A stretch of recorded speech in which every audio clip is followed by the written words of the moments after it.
주님 공생애 중에 하루는 한 사람으로부터 식사 초대를 받으셨어요. 그래서 그 집에 도착을 하셨는데 가서 보니까 다른 사람들도 많이 먼저 와 있었습니다. 근데 자세히 보니까 상석에 해당되는 높은 자리에 사람들이 다 앉아 있는 거예요. 바로 그들에게 비유로 먼저 식탁 교훈을 하신 내용이 본문입니다. 비유 내용은 이렇습니다. 누구든지 혼인 잔치에 청함을 받았을 때 높은 자리에 앉지 말아라. 이게 교훈이었습니다. 왜냐하면 뒤에 오는 사람이 혹시 높은 사람이면 높은 데 내가 앉아 있다가 선생님 잠깐 좀 자리를 비켜주셔야 되겠습니다. 더 높은 사람이 왔으니까 그리 안내를 할 거 아니에요.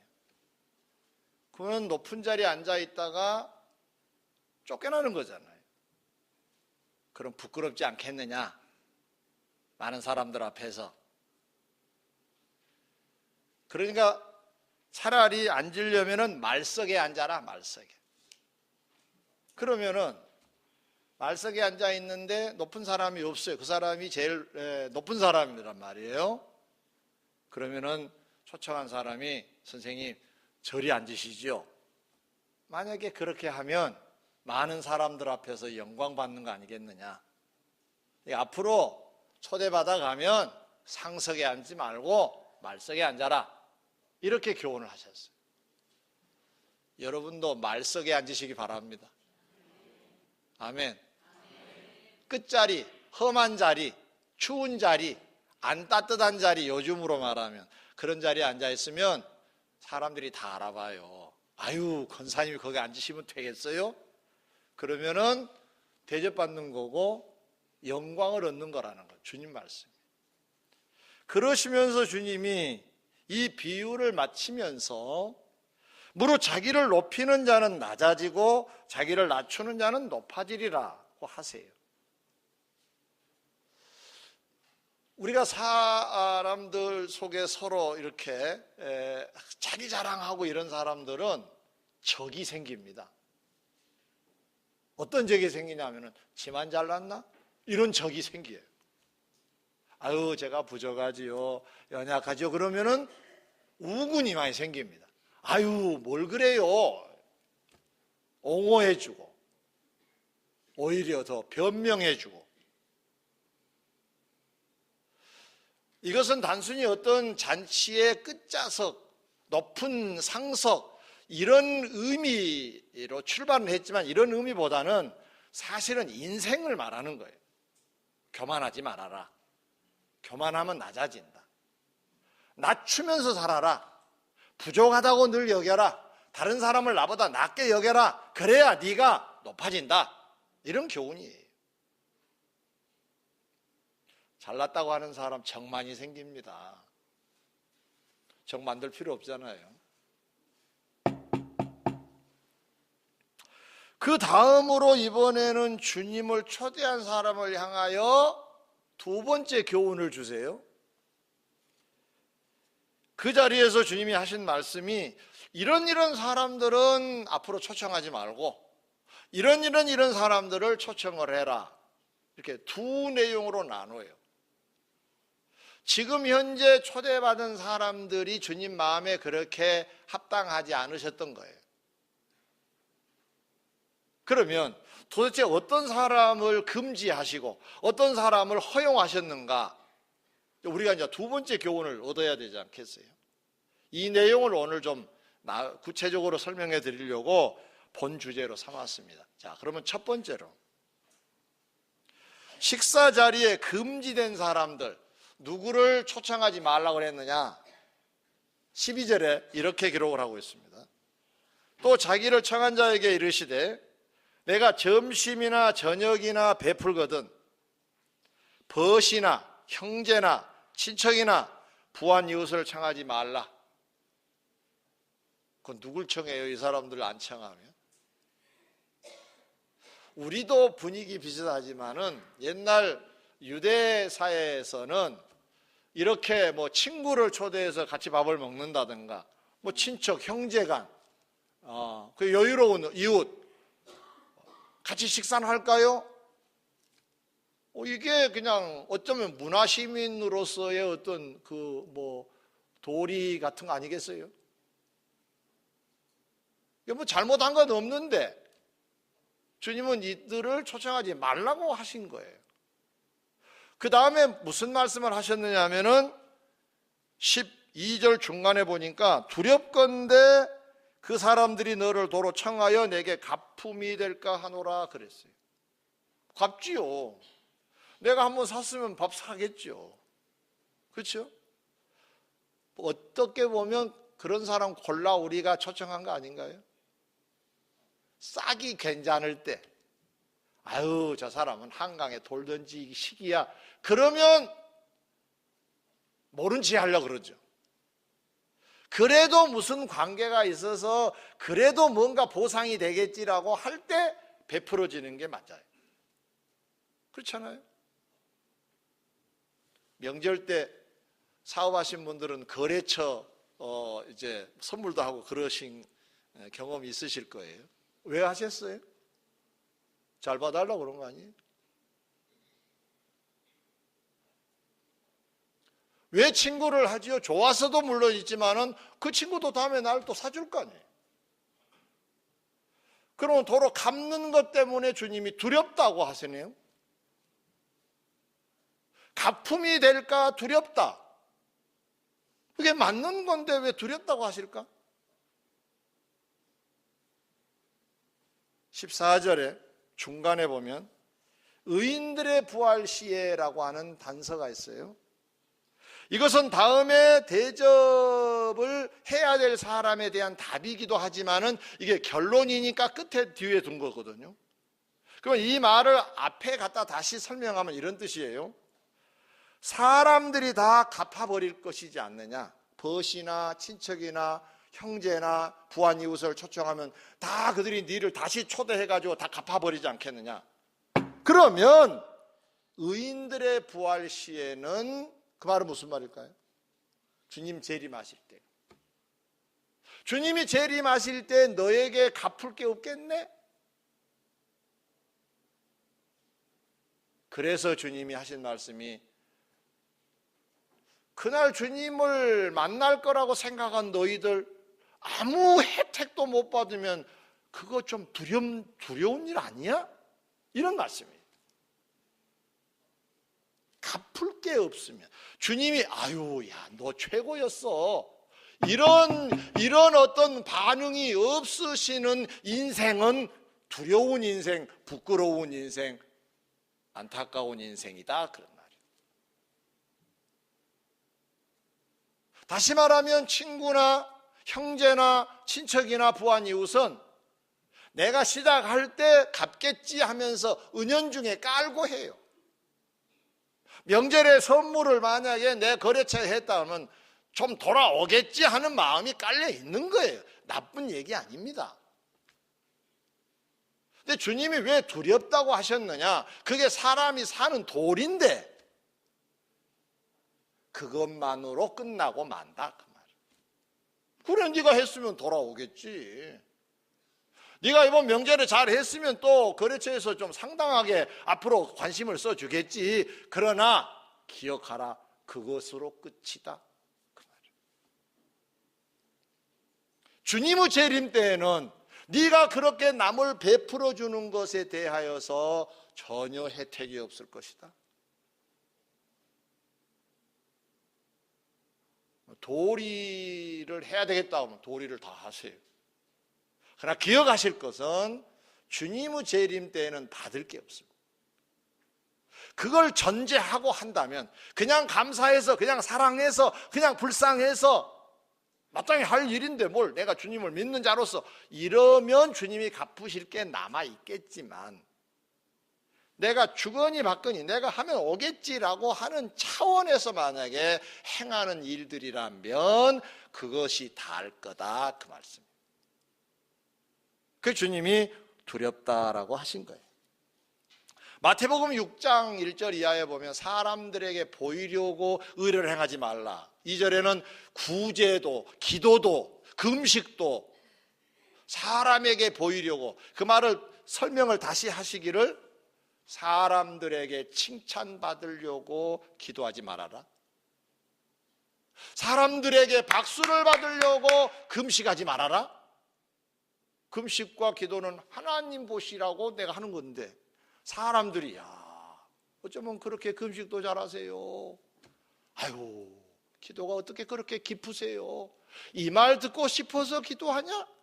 이 말 듣고서 금식해? 이 말 듣고서 옆에 사람들 신문에 내가면서 구제하느냐? 그러면 자기 상을 다 받았으니까 다음에 주님으로부터는 상 없어, 그 뜻이. 누가복음 16장에 부자와 거지 나사로 비유가 나와요. 그 부자는 얼마나 부자냐? 날마다 자색 옷을 입고 속옷은 아주 가는 베옷을 입었다 그래요. 이것은 왕들이나 입는 옷이에요. 두 가지 다 실크, 속옷이 실크. 좋을란가 안 좋을란가는 모르겠지만, 그리고 날마다 잔치를 해. 어제 만난 사람 오도록 하면 좀 지겨울 것일 수 있을 건데 바꿔가면서 했을 것 같아, 제 생각으로는. 오늘은 개 모임, 오늘은 동창 모임, 오늘은 동네 모임, 오늘은 저 여민교회 모임, 아마 그랬는가도 모르죠.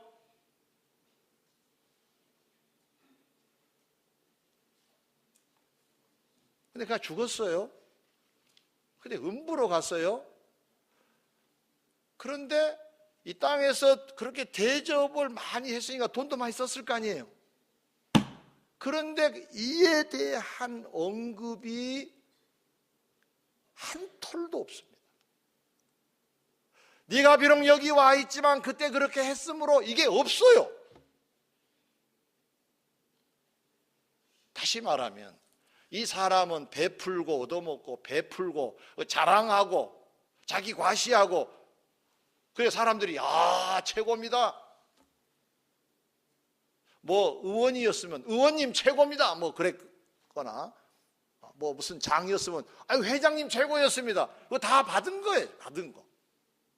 그러려고 초대했으면 그렇게 해버리면 끝났다, 그 말이에요. 그래서 그 나라에 임하면 주님의 대접은 없다. 이게 이 부자와 거지 나사로 사건에서 보여준 또 다른 측면에서의 교훈이에요. 예수님의 제자에 가룟 유다 있죠. 가룟 유다가 주님을 따라다니면서 하는 일이 뭐였습니까? 재정 봤어요, 재정. 재정, 이게 영리한 사람이 이게 봐야 돼요. 이게 둔하면 이게 잘 봐지지도 않아요. 근데 이 12명의 제자 중에 공부를 제일 많이 한 친구가 가룟 유다였어요. 머리가 팽팽 돌아요. 그리고 예수님을 쭉 따라다녀요. 봉사도 많이 했어요. 근데 마지막에 예수님을 배신한 건 잘못한 거죠. 근데 그가 주님이 가시는 곳에 못 갑니다. 음부로 갔다는 얘기예요. 제 갈 길로 갔으니까. 그러면 한번 우리가 따져보자고요. 주님 따라다니면서 하는 수고 있었을 거 아니에요. 아까 제가 이렇게 재정도 보고 그랬다 그랬잖아요. 전도 보내면 전도도 갔어요. 놀랍게도. 이게 어찌 된 거예요, 이게? 그러면 이 가룟 유다는 그 수고가 아무 소용이 없어졌다는 얘기잖아요. 그럼 가룟 유다를 연구를 해봐야 돼요. 이거 위험한 내용이에요, 이게. 가룟 유다는 예수님을 왜 팔았느냐? 예수님이 자꾸 죽으시겠다고 그러니까 팔아버려요.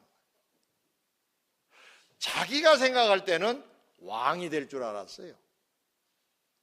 그래서 로마 사람들을 다 내쫓아버리고 해방된 민족을 맡고 싶었어요. 근데 자꾸 죽는다고 그러신단 말이에요, 주님이.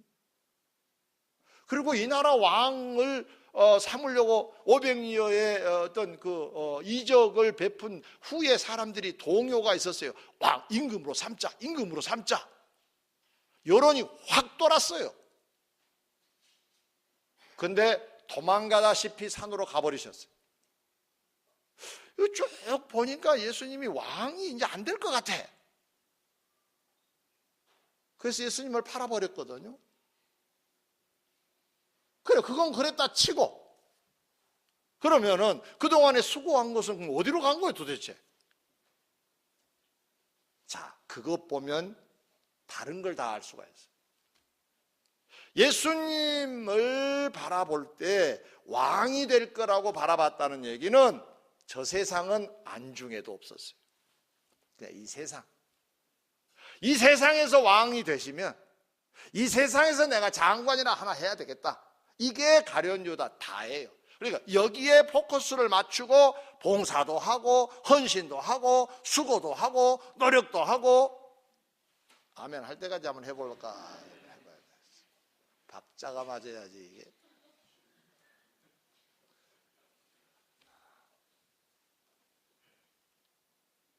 하나를 보면 열을 안다고?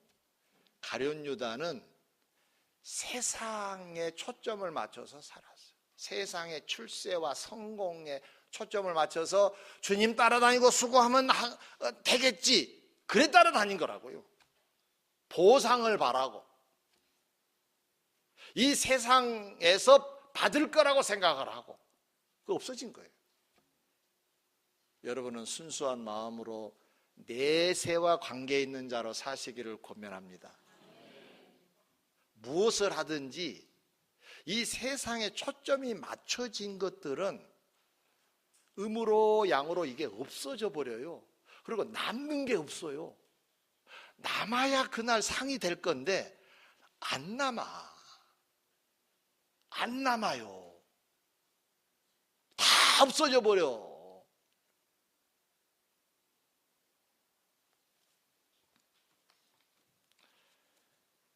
사람들이 크게 인정을 해주는 일, 존경을 해주는 일이라 하더라도 가만히 본인이 생각을 해보고 내세와 무관하다 싶으면은 그 삶을 축소해 가야 돼.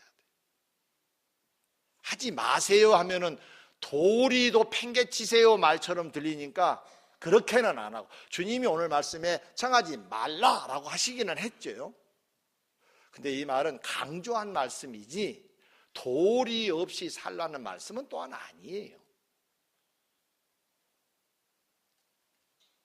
도리는 도리대로 행하시더라도 그 삶이 다하면 안 되고 점점점 줄여들고, 그러지 않는 삶이 조금 했는데 이 삶을 늘리라는 거잖아요. 아멘. 그러면 두 번째로 주님이 이 사람들은 초청해라 라고 하는 대상은 누구냐? 13절에 나와요. 잔치를 베풀고자 하는 자는 차라리 가난한 자들과 몸 불편한 자들과 저는 자들과 맹인들을 청하라 그래요. 응? 당시 사회에서는 몸이 불편하면은 사람들이 꺼렸다 그래요. 지금은 지체 장애를 가져도 지금은 다들 이제 똑같은 어떤 의식을 가지고 대하고는 있지만은 우리나라도 옛날에는 많이 소외를 시켰어요. 선진국에 가면 갈수록 지체의 장애를 가진 분들이 오히려 더 대접을 받더라고요. 후진국일수록 푸대접을 받아요. 이때 이 유대 사회에도 이 사람들에 대한 편견이 있었나 봐요. 가령 좀 가난하다 그러면은 하나님이 복 주시지 않았구나. 그럼 발전해 보세요. 뭐가 되는 건지. 또 게으르구나. 그래서 온갖 좋지 않은 걸 다 뒤집어 씌워가지고 소외를 시켜버렸어요. 그러니까 자기들끼리 먹고 마시고 만 거예요. 가난하고 어렵고 몸 불편하고 맹인 이런 사람들은 오히려 도움을 필요로 하는 사람들인데 도움을 안 주는 거예요. 그냥 불쌍하게 사는 거예요.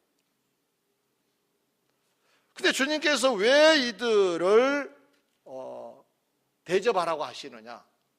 아까 우리가 14절 하반절을 우리가 읽었습니다마는 거기에 의인들의 부활 시에라는 말씀이 나오죠. 뭐라 그랬습니까? 의인들의 부활 시에 주님이 갚아주실 것이다.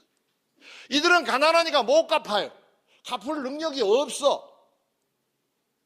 그리고 그런 경험도 없기 때문에 할 마음도 없어요. 여건도 안 되지만. 그렇기 때문에 하나님이 갚아주신다는 거예요. 그런데 성경은 약속하기를 의인들의 부활 시에, 그 말은 언제? 내세.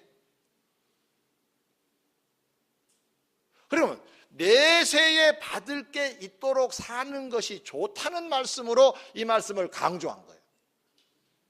꼭 이 사람들만 대접해야 내세에 주님이 상을 베풀어 주시느냐, 그것만은 아니죠. 이런 가치로 살라는 뜻이에요. 이런 가치로. 성경 몇 구절을 한번 읽어드릴게요. 잠언 19장 17절에 보니까 가난한 자를 불쌍히 여기는 것은 여호와께 구워드리는 것이니 그의 선행을 그에게 갚아주시리라 그랬어요. 자, 저를 한번 보아보실래요? 사람이 여기 두 사람 있어요. 이건 나예요. 나에게 나. 내가 이 사람에게 뭔가 베풀어. 그럼 이 사람이 가난해. 불쌍해서 내가 도와줬어요. 근데 이 사람은 못 갚아. 능력이 없으니까. 이걸 지켜보신 하나님이 대신 갚으시겠다는 거예요. 이게 약속이에요. 그래서 여러분들은 신앙생활 하실 때 1대1 사람과 사람으로 이렇게 만나서 하는 것처럼 보이지만 사실은 삼각관계예요. 주님이 계세요. 아멘. 이 불쌍한 사람, 이 가난한 사람이, 불쌍한 사람이 이럴 거 아니에요. 아유, 참 잘 먹었네. 아이고, 면떡이야, 면떡이야. 고맙습니다. 이런 마음이 있었을 거 아니에요. 나 갚아주겠다는 마음은 못 가질 거 아니에요. 여유가 없으니까. 그럼 이것이 하늘에 상달되는 기도가 되는 거예요. 그럼 하나님께서 그가 심은 씨앗에 대한 열매를 주시는 게 갚아주시는 거예요. 여러분은 주님이 많이 갚아주실 게 있으시도록 사시기를 바랍니다. 이런 유형의 삶을 산 사람은 하나님이 끊임없이 갚아주시겠다고 약속을 하셨어요. 마태복음 10장 42절에 누구든지 제자 이름으로 이 작은 자 중 하나에게 냉수 한 그릇이라도 주는 자는 내가 진실로 너에게 이르노니 그 사람이 결단코 상을 잃지 아니하리라. 냉수 한 그릇 하찮은 거예요. 그냥 냉수 한 그릇. 흐르는 내 시름을 딱 떠가지고 한 잔이에요. 목마르신가요? 조금의 수고로 할 수 있는 사소한 일을 상징하는 말이에요. 그렇게 크게 고생 안 해도 될 만한 수고를 말하는 거예요. 이것도 상이 있다고 그러잖아요. 할렐루야. 이것도 상이 있다. 불쌍한 마음에서 주님의 명령이니까 사랑한 마음으로 하게 된다면 사소한 내가 말 한마디 건네주는 것도 주님은 기억하셔서 갚으시겠다는 거예요. 꼭 무슨 물질만이 오고 가는 것이 아니라 내가 얼마나 힘드세요? 이것도 씨앗이 되는 거예요. 자, 옆 사람에게 한 주간 수고하셨지요? 인사해 보실래요? 사랑의 마음으로 따뜻한 마음으로 씨앗이 되려면 어떻게 알겠어요? 진짜 수고 많이 하셨어요. 얼굴 보니까 다 수고 많이 한 것 같구만요. 자, 한번 다시 수고 참 많으셨네요.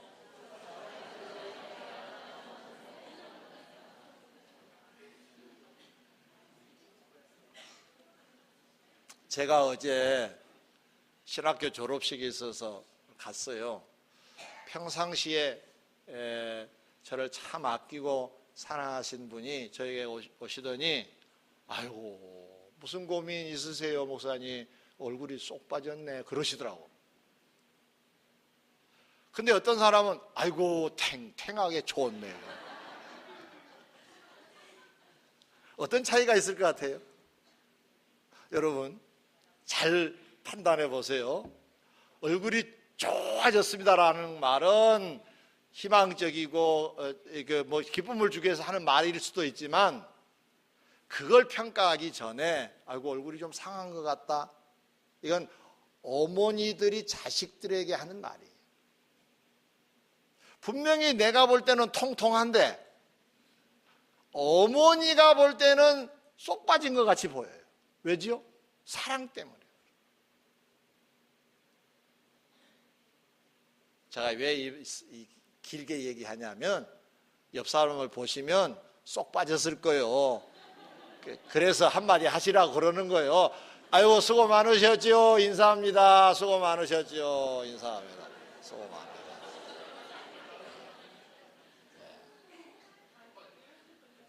또 어떤 사람은 통통하네요. 이런 사람은.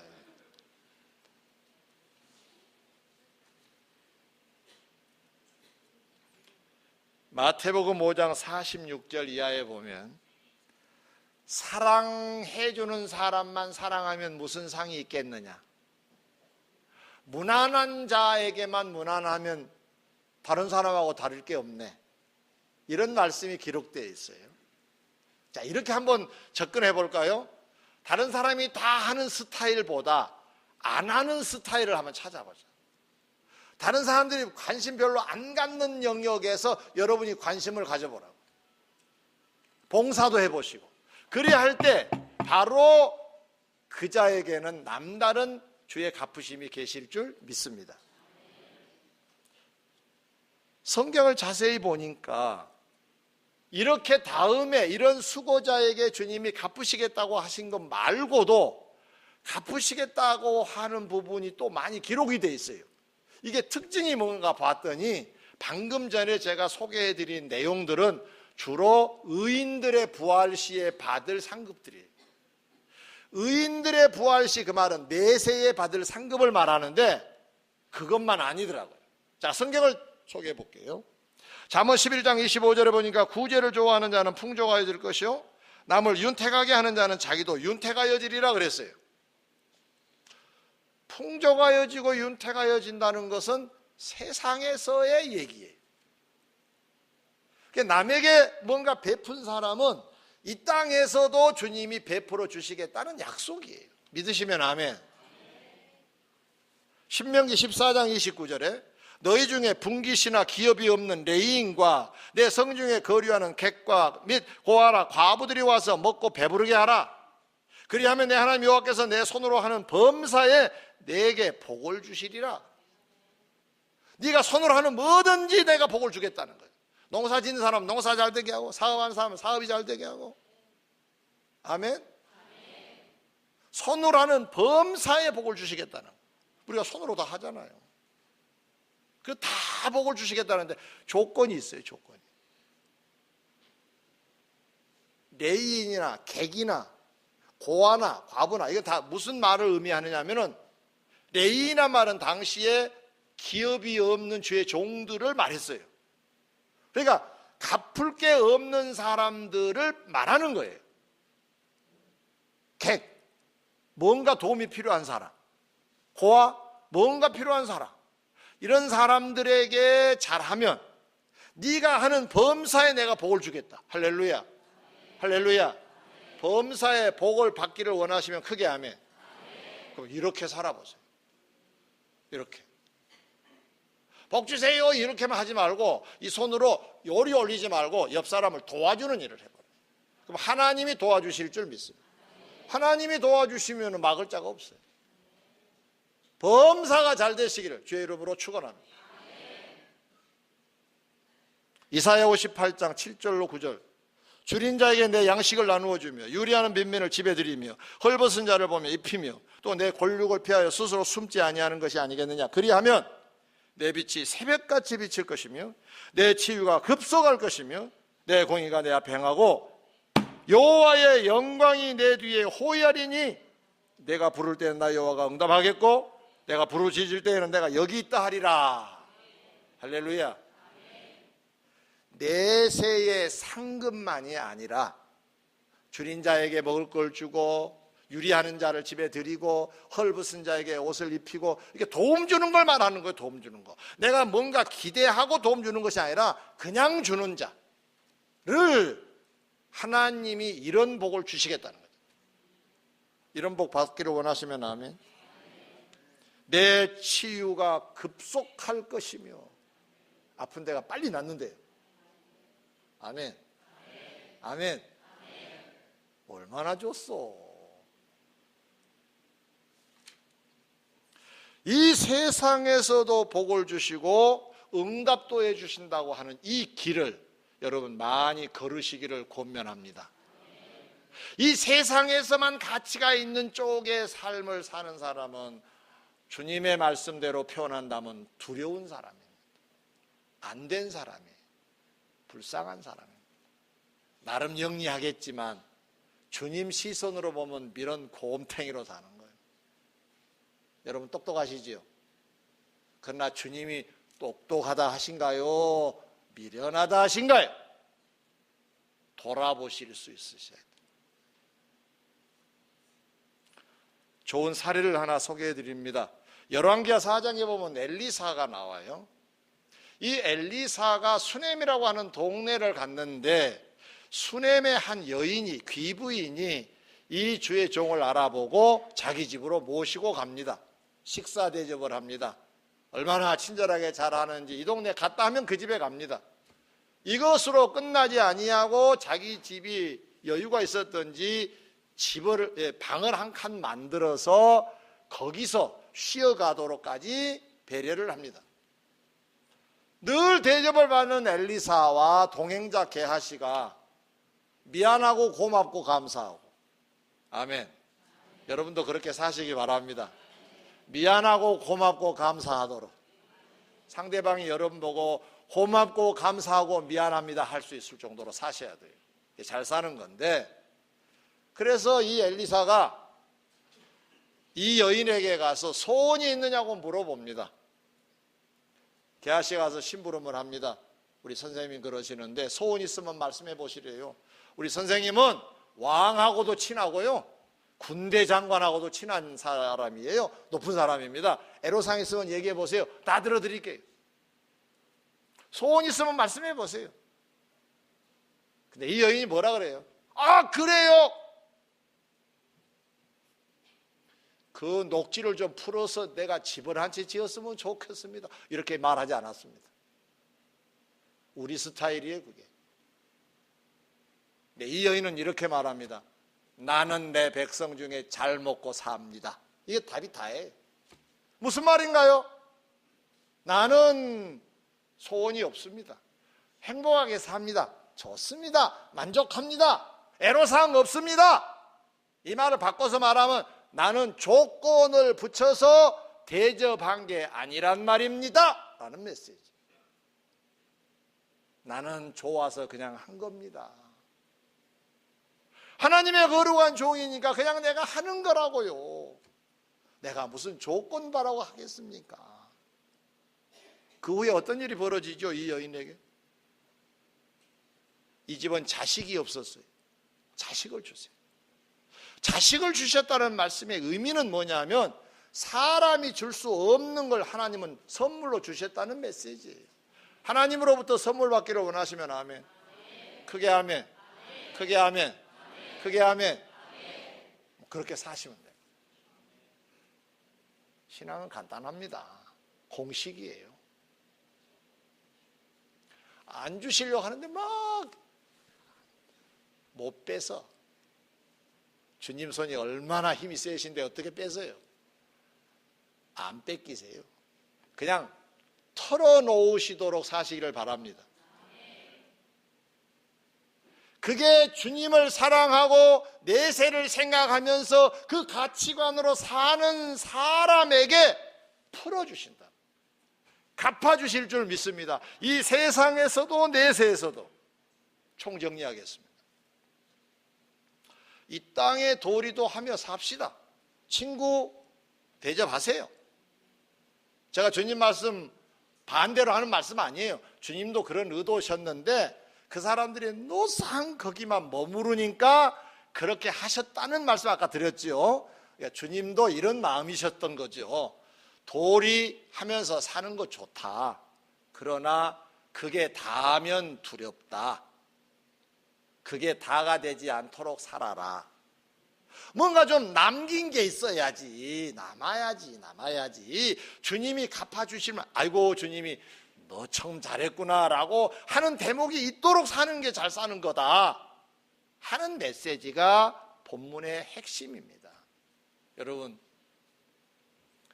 세상을 바라보고 사는 그 수준의 삶은 좀 축소해 가시고 내세까지 내다보시면서 사는 삶의 영역은 넓혀지셔서 이 땅에서도 복을 많이 받으시고 주님 나라에서 상급도 많이 받으시기를 주의 이름으로 축원합니다.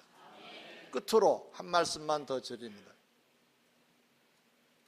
이런 사람을 청하라라고 하는 이 청하라고 하는 단어를 찾아보니까 헬라 말로 칼레이라는 말이에요. 칼레이. 왜 이 칼레이라고 하는 말은 시간적으로 어떤 의미가 있느냐? 지금 청하라 이런 말이에요. 다음에 청하면 되겠지가 아니라 지금 하래요. 지금 하래요. 자, 지금 사순절 기간입니다. 주님이 우리를 위해 십자가에 돌아가셨어요. 우리 찬양도 들으셨어요. 우리를 살리셨어요. 주님의 고난을 생각하는 사순절 기간입니다. 우리도 이 기간에 어울리도록 어려운 사람에게 도움을 줄 수 있는 사랑을 실천해내는 여러분 되시기를 주의 이름으로 축원합니다.